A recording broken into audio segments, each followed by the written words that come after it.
नमस्कार दोस्तों, बालाजी इंस्टीट्यूट के डिजिटल प्लेटफॉर्म पे एक बार फिर से आपका हार्दिक स्वागत।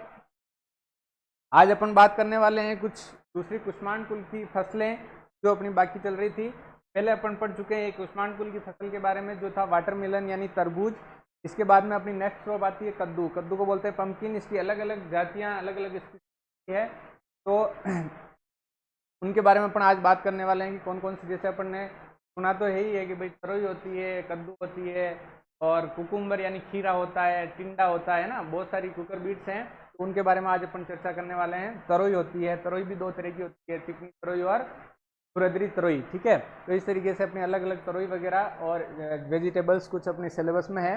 और स्पेशली जैसे बाकी तो क्या है नाम देते हैं लगभग, परंतु इसमें आपके ये दे दिया है कुकर बीट्स यानी कुष्मांड कुल की सब्जियाँ।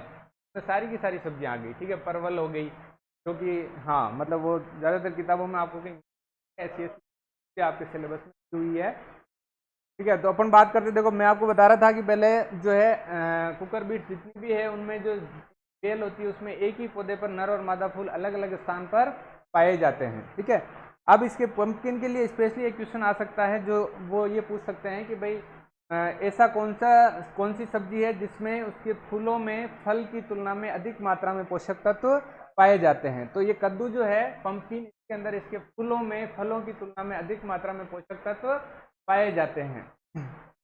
तो इसके बाद में जैसे अपन बात करते हैं कि और जैसे इसके अंदर वेजिटेबल्स और भी है अपनी, पर हम नेक्स्ट आगे चर्चा पर हम देख लेते हैं पहले और क्या हो सकता है। विटामिन की बात करें, देखो पोषक तत्वों की मैंने आपको बताया कि खनिज लवण पोषक तत्व सभी जो है जितनी भी अपनी ये वेजिटेबल्स है मतलब कद्दू वर्गीय सब्जियां इनमें भी पाए जाते हैं, और दूसरी उनमें खनिज लवण मिनरल्स विटामिन सभी अधिक मात्रा में पाए जाते हैं। इसीलिए कहते हैं कि भाई हरी सब्जी खाना आवश्यक है।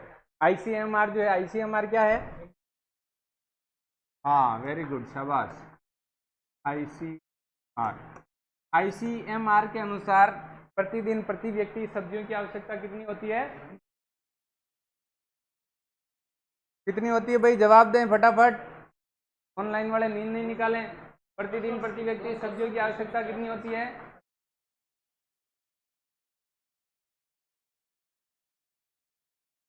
हाँ भाई, किसी का जवाब नहीं आया अभी तक,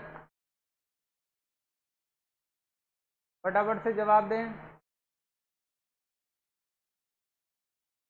हाँ, आपको नहीं आ रहा है, ठीक है, आप पढ़ते नहीं का मतलब मैं पहले बता चुका हूँ।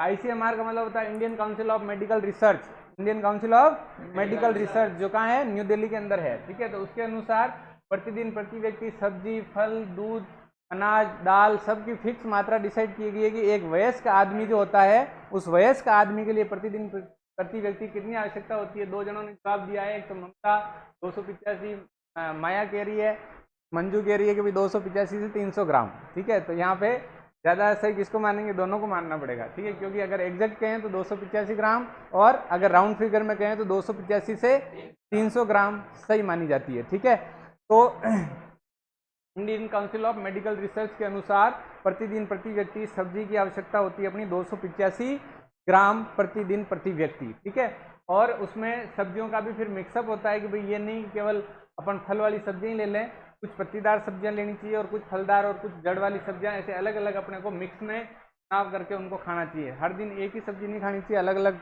बदल बदल के उसको खाना चाहिए। उसी से जो है अपने को ज़्यादा फायदा होता है, क्योंकि अपने शरीर में अपने को पता नहीं है कितने न्यूट्रिएंट्स की आवश्यकता, बहुत ज़्यादा न्यूट्रिएंट्स अपने शरीर को चलाने के लिए चाहिए। किसी भी एक तत्व की कमी हो गई तो अपने अंदर भी फिजियोलॉजिकल डिसऑर्डर हो जाएगा। क्या हो जाएगा? शारीरिक विकार हो जाएगा। ठीक है, अपनी वृद्धि रुक जाएगी, विकास रुक जाएगी। जैसे बच्चों में विटामिन डी की कमी से क्या हो जाता है हैं?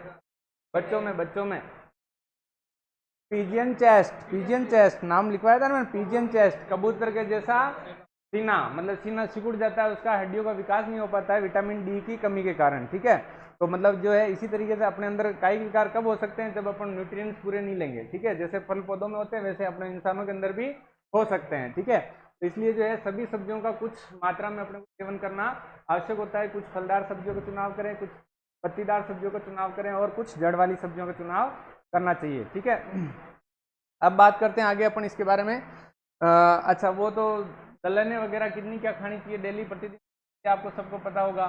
फिर से मैं एक बार याद दिला देता हूँ आपको। प्रतिदिन प्रति व्यक्ति जो है अनाज की आवश्यकता होती है 475 ग्राम। कितनी? 475 ग्राम, मतलब आधा किलो आदमी एक दिन का आटा खा सकता है। ठीक है, विकसित आदमी, छोटा मोटा बच्चा नहीं खा सकता। ठीक है, हाँ, तो 475 ग्राम तो खाएगा अनाज। और दाल कितनी खाएगा? 80 ग्राम। कितनी? दाल खाएगा 80 ग्राम। कितनी? 80 ग्राम। शक्कर कितनी खाएगा? 40 ग्राम। 40 ग्राम प्रतिदिन प्रति व्यक्ति शक्कर की आवश्यकता होती है। इसका मतलब शक्कर की फाकी नहीं मारनी है। ठीक है, शक्कर की फाकी मारोगे तो क्या हो सकता है? शुगर हो सकती है, डायबिटीज हो सकती है। ठीक है, इसलिए शक्कर की फाकी नहीं मारनी है। शक्कर को तो क्या है कि जैसे जो भी चीज़ अपन खाते हैं तो उनके अंदर थोड़ी थोड़ी मात्रा में शुगर होती है, शर्करा होती है। ठीक है, ज़्यादातर चीज़ों में शर्करा होती ही है, तो अपने को वो डायरेक्ट अपने आहार में चली जाती है। जैसे चाय पी रहे हैं तो उसमें शक्कर डाल रहे हैं। ठीक है, दूध पीते हैं तो उसमें भी शर्करा होती है। दूध में कौन सी शर्करा पाई जाती है? लैक्टोज शर्करा। ठीक है, दूध में लैक्टोज शर्करा पाई जाती है। तो इसी तरीके से फल हैं तो उनमें फलों में कौन सी शर्करा है? फ्रक्टोज। कौन सी?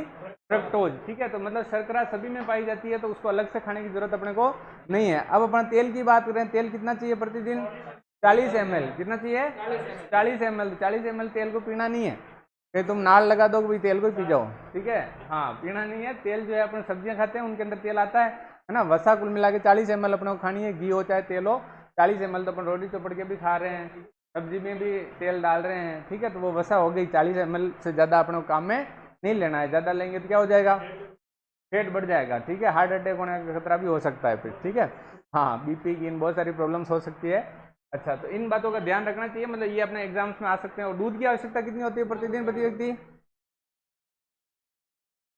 दूध की आवश्यकता प्रतिदिन प्रति व्यक्ति, आवश्यकता पूछ रहा हूं मैं, आवश्यकता, उपलब्धता नहीं पूछ रहा हूं। 240 ml। कितनी होती है? 240 ml प्रतिदिन व्यक्ति दूध की आवश्यकता होती है। ठीक है, चलो आ जाते हैं अपने टॉपिक। ये जो मैंने बताया दो चार चीजें, ये सारी की सारी इंपॉर्टेंट है। इनमें से एक आध क्वेश्चन आने की संभावना रहती है हर एग्जाम में। ठीक है, अब अपन बात करते हैं कद्दू के बारे में। कद्दू को इंग्लिश में बोलते हैं पंपकिन। क्या बोलते हैं? पंपकिन। जैसे मैंने आपको बताया था कुकर बीट्स, कुष्मांड कुल की जितनी सब्जियां हैं उनमें फल का प्रकार क्या होता है? पीपो, है ना। तो ये सारे के सारे पीपो है। क्या है ये? पीपो। ठीक है, पीपे हैं, बड़े बड़े पीपे होते हैं ना, तेल के पीपे, वैसे पीपे हैं ये। ठीक है, तो हाँ, एक क्वेश्चन आता है कि सबसे बड़ा कद्दू कहाँ लगाता है, कब लगाता है? कब तो नहीं पूछते हैं, वैसे ईयर नहीं पूछते हैं, परंतु सबसे बड़ा कद्दू कहाँ लगाता है और कितने किलो का था? 857 किलो का यूएसए के अंदर लगा था। यूएसए के अंदर कद्दू जो है उत्सव भी मनाया जाता है ना। कद्दू को मतलब उस दिन ज्यादा पका के खाया जाता होगा, ऐसा कुछ होगा। कद्दू उत्सव मनाते हैं वहाँ पे। ठीक है, क्योंकि कद्दू ज्यादा होता है वहाँ पे। ठीक है, हाँ, तो अब बात करते हैं अपन वानस्पतिक नाम के बारे में। देखो, कद्दू जो है अलग अलग स्पीसीज है इसकी कद्दू की। जैसे ये छोटा बड़ा कद्दू होता है, इसको अपन देसी भाषा में चक्री भी बोलते हैं। क्या बोलते हैं? चक्री। और ये जो बड़ा कद्दू, इसको पेठा या कद्दू बोलते हैं अपन। ठीक है, कोड़ा भी बोलते हैं देसी भाषा के अंदर। ठीक है, हाँ, तो ये जो है अलग अलग स्पीसीज है। दो तीन अपने पढ़ने के लिए है, तो उनके बारे में अपन बात करेंगे। तो फर्स्ट है अपना कद्दू। क्या है?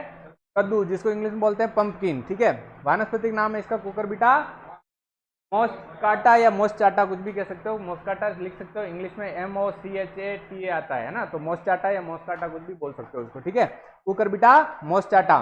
कुल है इसका कुकुरबिटेसी। कुल सभी का कुकुरबिटेसी, कुल में एक ही, मतलब तो जितनी भी सब्जियां हैं कुकुरबिटेसी की, उनका एक ही कुल है। कौन सा कुल है? कुकुरबिटेसी। ठीक है, नेक्स्ट देखते हैं अपन गुणसूत्र संख्या। क्रोमोसोम नंबर कितने हैं इसके? 40। 2 = 40, मतलब द्विगुणित है ये। और इसके अंदर जो 40 गुणसूत्र संख्या पाई जाती है। ठीक है, उत्पत्ति की बात करें तो मेक्सिको या पेरू जो है इसका उत्पत्ति स्थान माना जाता है। पेरू या मेक्सिको कहाँ है? साउथ अमेरिका में है। कहाँ है? साउथ अमेरिका के अंदर है। दक्षिणी अमेरिका में आते हैं दोनों, मेक्सिको और पेरू। ठीक है, खाने योग्य भाग जो है इसका फल। फल क्यों है? क्योंकि परिपक्व अंडाशय है ना, परिपक्व अंडाशय खाते हैं उसका। वैसे खाने को कच्चा भी खा लेते हैं, परंतु ज्यादातर पका हुआ ही खाते हैं। ठीक है, हाँ, नेक्स्ट बात करते हैं फल का प्रकार। पीपो, है ना, सबको याद रखना है। पीपो, बड़े बड़े पीपे होते हैं ना, वैसा पीपो होता है ये। हाँ, अन्य नाम की बात करें तो इसको काशी फल के नाम से जाना जाता है। किस नाम से जाना जाता है? काशी फल के नाम से जाना जाता है। ठीक है, कद्दू उत्सव कहाँ मनाया जाता है? यूएसए में, यूनाइटेड स्टेट्स ऑफ अमेरिका में कद्दू उत्सव मनाया जाता है। कद्दू का उत्पादन भी वहाँ पे ज्यादा होता है। विटामिन ए की मात्रा इसमें अधिक पाई जाती है ना। विटामिन के भी पाया जाता है, सी भी पाया जाता है, पर सर्वाधिक कौन सा पाया जाता है? विटामिन ए, जो किसके लिए फायदेमंद है? आंखों के लिए, है ना, आंखों के लिए। आंखों की रोशनी बढ़ानी हो तो कद्दू खाना चाहिए, ध्यान रख लेना। कद्दू की सब्जी बहुत से लोगों को पसंद नहीं होती है, तो आपको ध्यान रखना है कद्दू तो खाना ही खाना है, ठीक है। आंखों की रोशनी बढ़ानी है, ऐसी रोशनी बढ़ानी है कि आर पार सब कुछ दिख जाए। हाँ ठीक है, आर पार ही देखना है, ठीक है। तो कद्दू तो यूएसए में बनाया जाता है और विटामिन ए अधिक मात्रा में कितना पाया जाता है, 1600 IU। कितना पाया जाता है, 1600 IU प्रति 100 ग्राम की दर से इसमें विटामिन ए पाया जाता है, ठीक। नेक्स्ट बात करते हैं अपन परागण की। परागण इसमें होता है कीटों के द्वारा। किसके द्वारा होता है, कीटों के द्वारा परागण होता है। कीटों के द्वारा परागण क्या बोलते हैं, एंटोमोफिलस। क्या बोलते हैं, एंटोमोफिलस। नेक्स्ट बात करते हैं अपन सबसे बड़े कद्दू का भार कितना था, 875 किलो। कितना था, 875 किलो। कहाँ लगा था ये, यूएसए में। कहाँ लगा था, यूएसए में, ठीक है। कद्दू के अपरिपक्व फलों से क्या बनाया जाता है, येरुसरी, है ना। इसको कई जगह थेरुसरी भी लिखा मिलता है, येरुसरी भी मिलता है, ये एक ही बात है। येरुसरी कहो या थेरुसरी, कुल मिला के येरुसरी नामक पदार्थ है वो किससे बनता है, कद्दू के कच्चे फलों से। कौन से, परिपक्व यानी कच्चे फलों से क्या बनाया जाता है, येरुसरी नामक ये बड़ा कद्दू जो आपको मैं कह रहा हूँ ना, ये यहाँ बताया आपको, इतना बड़ा कद्दू लगा था, ठीक है, जिसमें आदमी की बराबर हाइट में वो कद्दू था, ठीक है।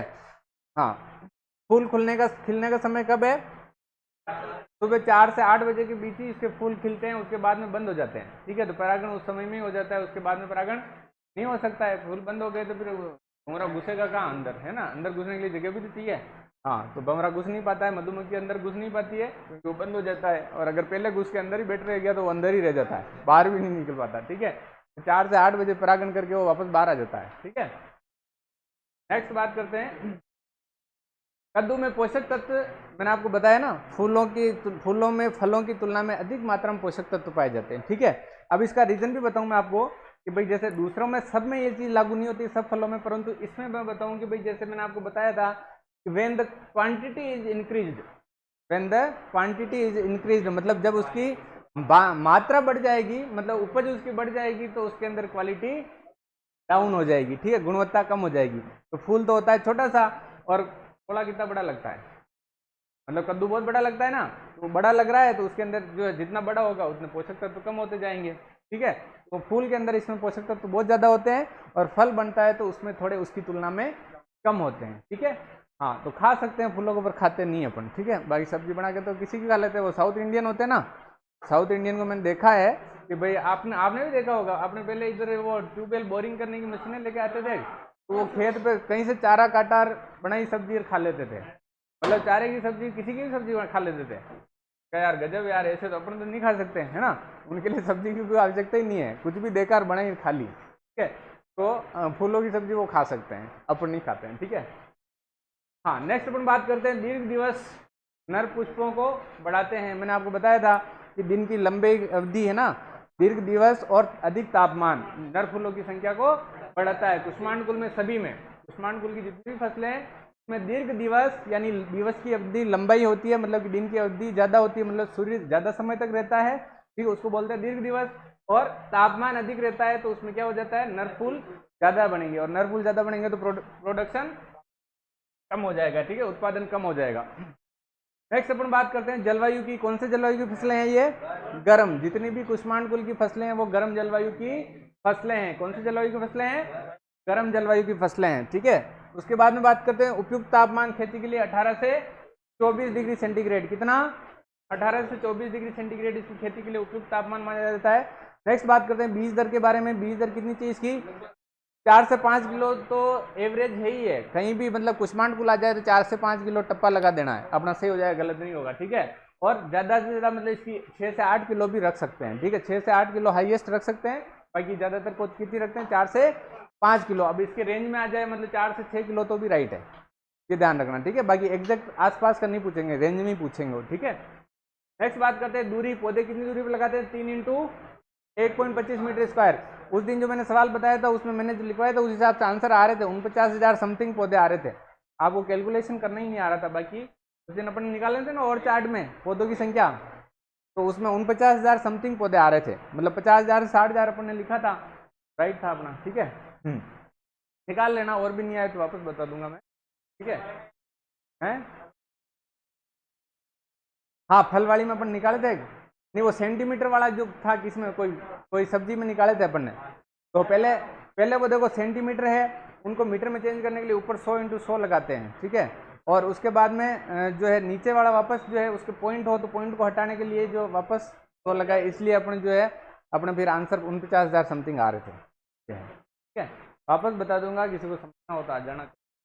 हाँ, दूरी की बात करें तो 3 इंटू 1.25 मीटर स्क्वायर, मतलब पौधे से पौधे की 1.25, लाइन से लाइन की कितनी है 3 मीटर, मतलब 3 मीटर उसको दूरी मिल जाती है पौधों को फैलने के लिए। ठीक है, क्योंकि इसकी बेल होती है ना, लंबी चौड़ी फैलती है, पौधे से पौधे से वो फैलेगी, बीच में तो जाएगी 1.25 मीटर, 1.25 मीटर भी नहीं जाती है। क्यों नहीं जाती है? क्योंकि देखो 3 मीटर है तो 1.5 मीटर तो उधर वाला पौधा आएगा और 1.5 मीटर इधर वाला जाएगा।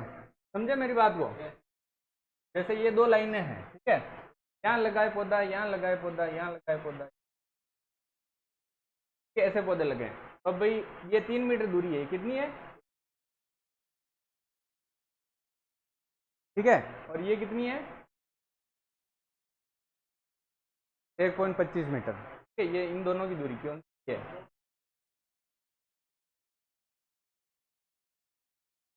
ये दूरी, ठीक है। तो अब जैसे मान लो ये पौधा है, ये पौधा फैलेगा, मैंने अभी एक जो आज वीडियो रिलीज हो रहा है उसके अंदर मैंने अच्छे से समझाया है, मतलब पौधे लगाने की विधियां बताई ना, उसमें बता रखा है।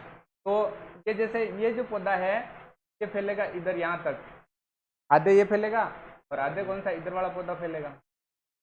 ठीक है, आधे आधे दोनों फैलेंगे, तो बीच में 3 मीटर जगह है, उसको 1.5 मीटर तो इधर वाला कवर कर लेगा और 1.5 मीटर उधर वाला कवर कर लेगा। ठीक है, तो इस तरीके से अपन लगाते हैं। और इसमें ध्यान क्या रखते हैं, जैसे जो फर्स्ट लाइन लगाएंगे वो जितनी दूरी दे रखी है, मान लो 3 मीटर दोनों लाइनों की दूरी दे रखी है, तो उससे आधी रखेंगे, है ना, फर्स्ट लाइन आधी रखेंगे, क्योंकि बाढ़ होगी उधर से तो कोई पौधा आने वाला है नहीं, है ना, बाढ़ की जगह खाली रहती है, तो इसलिए अपने को 1.5 मीटर की दूरी पर ही अपन पहला पौधा लगाते हैं। क्लियर है ये? हाँ,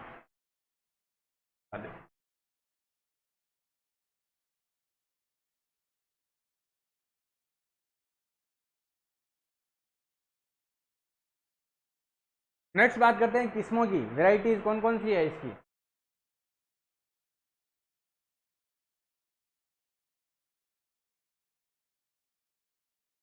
अर्का चंदन, पूसा शंकर वन, पूसा विश्वास, ठीक है, पूसा विकास, ये मैंने आपको पूछा था उस दिन क्वेश्चन, याद आया? हाँ, कद्दू की किस्म थी पूसा विकास। काशी हरित, CO1 और CO2, ठीक है, CO1 और CO2 है, ये 1 2 लिखा है, इसका मतलब एक ही किस्म है, CO1 और CO2 दो किस्में। ठीक है, हो गया अपना कद्दू खत्म। ठीक है, नेक्स्ट है अपना समर स्क्वेस। क्या बोलते हैं इसको? Summer squash. ये फोटो देखो आराम से, ऐसा दिखता है समर स्क्वेस। कैसा दिखता है? ऐसा दिखता है, ये ऐसा पहले होता है, फिर पक के इस तरीके का कलर इसका हो जाता है, इसको बोलते हैं अपन समर स्क्वेस। क्या बोलते हैं? Summer squash. ठीक है, होते तो सभी गर्मी में ही है, परंतु ये कद्दू का एक स्पीसीज है, कोई मतलब प्रजाति है, ठीक है, अलग तरह की, इसका फल थोड़ा अलग तरह का होता है। तो समर स्क्वेस को बोलते हैं अपन कुकर बीटा पीपो। क्या बोलते हैं? कुकर बीटा पीपो। और कोई नाम नहीं मिला वैज्ञानिकों को, जो फिर बस पीपा पीपा ही नाम पड़ गए। फल का प्रकार भी पीपो, और ये इधर भी नाम वानस्पतिक नाम है पीपो, वो नाम याद ही नहीं आ रहा था बेचारो, क्या करते हो, है ना। तो कुकर बीटा पीपो इसका नाम है, वानस्पतिक नाम। किस्मों की बात की जाए, इसमें ज्यादा कोई डिटेल नहीं आती, क्योंकि ऐसा अपन ज्यादा यूज ही नहीं करते हैं, खाते पीते ही नहीं है, तो कभी देखा ही नहीं, पहली बार देखा अपन ने, है ना, तो इसलिए इसके बारे में क्वेश्चन नहीं आता है, इसलिए डायरेक्ट किस्मों की बात करते हैं। पूसा अलंकार, फ्रीडम, ऑस्ट्रेलियन ग्रीन और पेटी पान। ठीक है, पेटी पान। नेक्स्ट आ जाता है अपना विंटर स्क्वेस। कौन सा स्क्वेस? सर्दी वाला स्क्वेस। वो विंटर, ये वो समर स्क्वेस था, ये विंटर स्क्वेस। इस तरीके दिखते हैं, देखे तो होंगे पर खाए नहीं होंगे, देखे तो मैंने भी हैं ऐसे। ठीक है, तो ये अपना विंटर स्क्वेस है नहीं ना, देखे ही है। हाँ, नहीं गूंदा नहीं होता है बेटा, गूंदा तो छोटे छोटे होते हैं। ये जो मतलब वो अपने कमंडल, हाँ कमंडल होता है ना महाराज का, हाँ वैसे कमंडल जैसी संरचना होती है। ठीक है, कमंडल भी बना सकते हैं महाराज, इसको बीच में से वो गुदा निकाल ले, इसको कमंडल के रूप में लेके भी घूम सकते हैं। ठीक है, हाँ सस्ती सुविधा जुगाड़ है, इंडिया में जुगाड़ ही चलते हैं। ठीक है, तो जुगाड़ के लिए इसको काम में ले सकते हैं। ठीक है, नेक्स्ट अपन बात करते हैं कुकर बीटा, इसको मैक्सिमा बोलते हैं। क्या बोलते हैं? Cucurbita beta maxima. Cooker beta maxima किसको बोलते हैं? विंटर स्क्वेस को। किसको बोलते हैं? विंटर स्क्वेस को cooker beta maxima. Cooker beta maxima. किस्म की बात की जाए इसकी तो अर्का सूर्यमुखी एक ही किस्म है, मोस्ट इंपोर्टेंट ये पूछी गई है कंपटीशन एग्जाम में, आई हुई किस्म है कि अर्का सूर्यमुखी किसकी किस्म है। जब ये सिलेबस में ही नहीं था, जेट के जब सिलेबस में नहीं था, जब जेट में ये क्वेश्चन आया था, ठीक है, तो आप याद रख लेना, बहुत इंपॉर्टेंट किस्म है अर्का सूर्यमुखी। किसी किस्म है? विंटर स्क्वेस की, वहां पे ऑप्शन में अगर विंटर स्क्वेस आपको नहीं मिले तो कद्दू राइट करना है। क्या राइट करना है? कद्दू। ये कद्दू की प्रजाति है, वहां पे कद्दू ही पूछा गया था, ठीक है। वहां पे समर स्क्वेस, विंटर स्क्वेस नाम नहीं आया था, तो अगर इनमें से किसी का नाम नहीं आए तो वो सब कद्दू में जाएगा, ठीक है। कद्दू की जितनी भी प्रजातियां हैं वो किस में जाएगी? कद्दू में। ये 2-3 तरह की होते हैं, समर स्क्वेस, विंटर स्क्वेस और कद्दू, पंपकिन, ठीक है। तो इनमें ध्यान रखना है। उपज की बात करें तो 25 से 40 टन प्रति हेक्टर, 25 से 40 टन प्रति हेक्टर। नेक्स्ट आता है अपना टिंडा। ये कद्दू खत्म हो गए अपने, ठीक है। कद्दू वो 3 तरह के थे, पहला तो था पंपकिन, दूसरा था समर स्क्वेस और तीसरा विंटर स्क्वेस, ठीक है। 3 तरह के कद्दू थे। अब अगली अपनी फसल आ जाती है टिंडा, ठीक है। टिंडा को बोलते हैं, क्या बोलते हैं? Citrullus vulgaris variety fistulosus, citrullus vulgaris variety fistulosus, citrullus vulgaris variety fistulosus. वानस्पतिक नाम क्या है इसका? Citrullus vulgaris variety fistulosus. बार बार जैसे बोल के याद करोगे ना, जब ये दिमाग में घुसेगा, है ना। जब तक अपनी जबान पे इसका प्रोनाउंसिएशन नहीं होगा तब तक याद नहीं होगा ये, ठीक है। याद करोगे तो भूल जाओगे। तो ये जो इस तरह के लगते हैं टिंडे, आपने सबने देखे होंगे। टिंडे आपको पसंद तो कम है, परंतु इसकी सब्जी अगर अच्छे से बनाई जाए तो इतनी शानदार लगती है कि पनीर की सब्जी फेल है इसके सामने, ठीक है। इतनी शानदार इसकी सब्जी बनती है, परंतु ये बात और है कि सबको बनाना नहीं आता है, तो फिर अपना खाना आता है केवल, है ना, बनाना थोड़ी आता है। तो सिट्रुलस वल्गेरिस वेराइटी फिस्टुलोसस कुल है इसका कुकर बीटेसी। कौन सा कुल है? कुकर बीटेसी कुल, मतलब जितनी भी कुकर बीट्स हैं उनका कुल एक ही है। गुणसूत्र की बात करें तो 2n = 24, 24, है ना। उधर अपन ने पंपकिन की वो ईल्ड की जो बात की थी, वो सारे पंपकिन में सेम ही 25 से 40 टन जो है वो सेम थी, ठीक है। गुणसूत्र की बात करें तो 2n = 24 होते हैं टिंडा के अंदर। उत्पत्ति स्थान इसका कौन सा है? भारत इसका उत्पत्ति स्थान माना जाता है। खाने योग्य भाग कौन सा है इसका? कच्चा फल, है ना। उधर तो पका फल खा रहे थे, इधर कच्चा खाना है, ठीक है। टिंडे का पका फल खाओगे तो खा ही नहीं जाएगा, उनके अंदर बीज इतने कठोर हो जाते हैं, खा ही नहीं सकते हो आप, ठीक है। तो पका हुआ कोई काम का नहीं, कच्चे टिंडे ही खाते हैं, ठीक है। और कच्चे भी बिल्कुल छोटी साइज के, मीडियम साइज के टिंडे होते हैं, उनकी सब्जी ज़्यादा अच्छी लगती है, ठीक है। ओवर साइज के होते हैं वो मतलब कॉमर्शियली अनयूजेबल हो जाते हैं, उनका कोई काम नहीं है, ठीक है। मतलब जो उनकी मार्केट वैल्यू है वो कम हो जाती है, ठीक है। हाँ, नेक्स्ट अपन बात करते हैं जलवायु की। जलवायु सारों की एक ही है, भी कुष्मांड है, गर्म जलवायु। कौन सी जलवायु? गर्म जलवायु। टेम्परेचर 25 के आसपास रहेगा सबका, 25 डिग्री सेंटीग्रेड सबके लिए सुटेबल है, यूँ मान सकते हो आप। नेक्स्ट बात करते हैं, देखो तापमान आ गया ना, 23 से 27, है ना। 25 रेंज मान लेनी है अपने को, 25 के आसपास का होगा वो राइट है, ठीक है।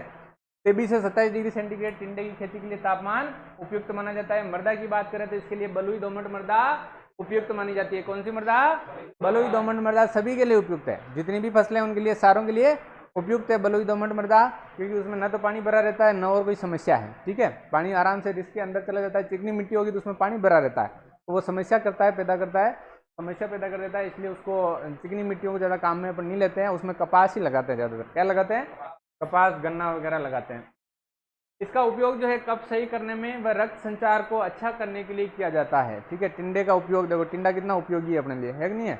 हाँ, टिंडे की सब्जी खानी चाहिए, याद रख लेना, इस बात को भूलना मत। हाँ, जिस दिन सब्जी बने पड़ी रह गई तो फिर देख लेना। हाँ, तो इसका उपयोग जो है कफ सही करने व रक्त संचार को अच्छा करने के लिए किया जाता है, ठीक है। बीज दर की बात करें तो 4 से 5 किलोग्राम प्रति हेक्टर, 4 से 5 किलोग्राम, है ना, सबके लिए यही है, भूलना ही नहीं है अपने। नेक्स्ट बात करते हैं दूरी की। 1.5 इंटू 0.75 मीटर स्क्वायर इसके बीच में दूरी रखी जाती है। 1.5 मीटर तो लाइन से लाइन और 0.75 पौधे से पौधे की दूरी रखी जाती है। बुआई कब करते हैं इसकी?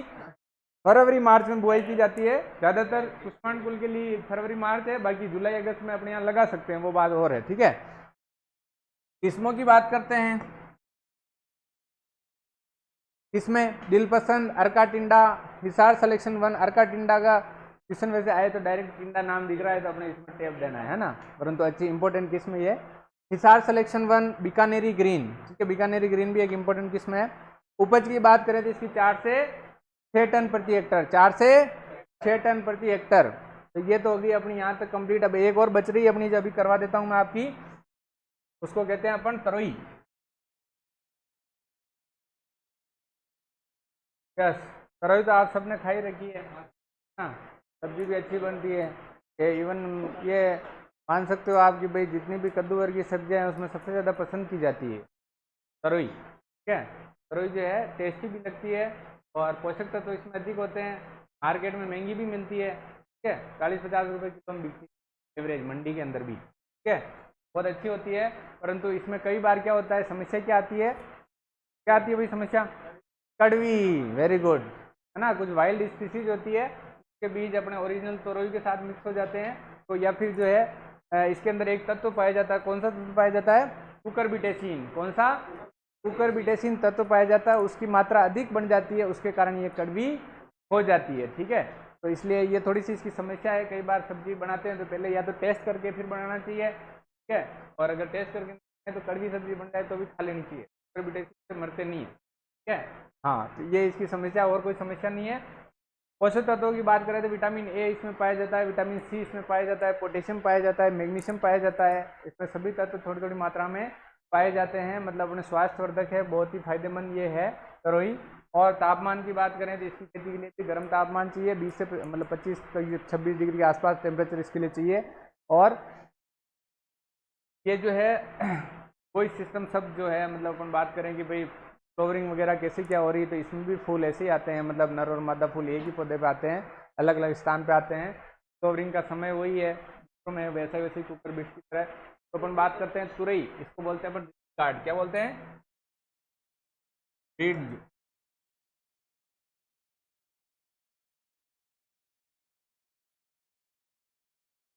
रिज गार्ड का मतलब खुरदरी तुरई, क्या होता है, खुरदरी तुरई, आपको दिखाई दे रही है, खुरदरी है, रफ सरफेस है ना, रफ इसका सरफेस होता है, मतलब खुरदरी होती है, ऊपर से मतलब दारियां होती है इसके ऊपर, वो बोलते हैं खुरदरी तुरई, ठीक है। इसको दारियों को छिल के बनाया जाता है कई बार, है ना, कई बार नहीं भी छिला जाता है, दोनों बात है, ठीक है। हाँ, तुरई की बात करते हैं, वानस्पतिक नाम क्या है इसका, लूफा एक्यूटेंगुला, लूफा एक्यूटेंगुला, लूफा एक्यूटेंगुला। कुल की बात करें तो कुकुरबिटेसी कुल, कौन सा कुल है इसका, कुकुरबिटेसी कुल है, सभी सब्जियां जितनी भी कुकुरबिटेसी कुल में आती है उनका एक ही कुल है, कौन सा, कुकुरबिटेसी, बस आपको नाम याद रखना है, ये कुकुरबिटेसी की सब्जी है, ठीक है। गुणसूत्र की बात करें तो 2n = 26, 26 है ना, गुणसूत्र इसमें द्विगुणित है ये भी, और 26 गुणसूत्र संख्या इसमें पाई जाती है, ठीक है। उत्पत्ति की बात करें तो भारत, कौन सा, भारत जो है इसका उत्पत्ति स्थान माना जाता है। परागण कब होता है, शाम के समय कीटों के द्वारा, है ना, किसके द्वारा होता है, कीटों के द्वारा, जो क्या कहलाता है, एंटोमोफिलस। हाँ, ये इसमें याद रखना है थोड़ा सा, इसमें परागण शाम के समय हो रहा है, ठीक है। बाकी सब में कब होता है, सुबह कितनी बजे, 4 से 8 बजे, और इसके शाम के समय में इसका परागण होता है, ठीक है।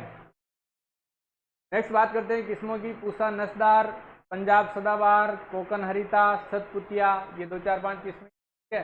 संकर किस्में 2 है इसकी, सुरेखा और अर्का सुजत, सुरेखा और अर्का सुजत। बीज दर की बात करें तो वही सब में है, इसमें है 4-5 किलो हेक्टर, ठीक है। नेक्स्ट अपन देख लेते हैं दूरी, 1.5 इंटू 0.5 मीटर की दूरी पर इसके पौधे लगाए जाते हैं। उपज की बात करें तो 15 से 20 टन प्रति हेक्टर इसकी उपज हो जाती है। This is all about the ridge guard, ठीक है, तरोई, तरोई के बारे में ये अपन ने पढ़ा।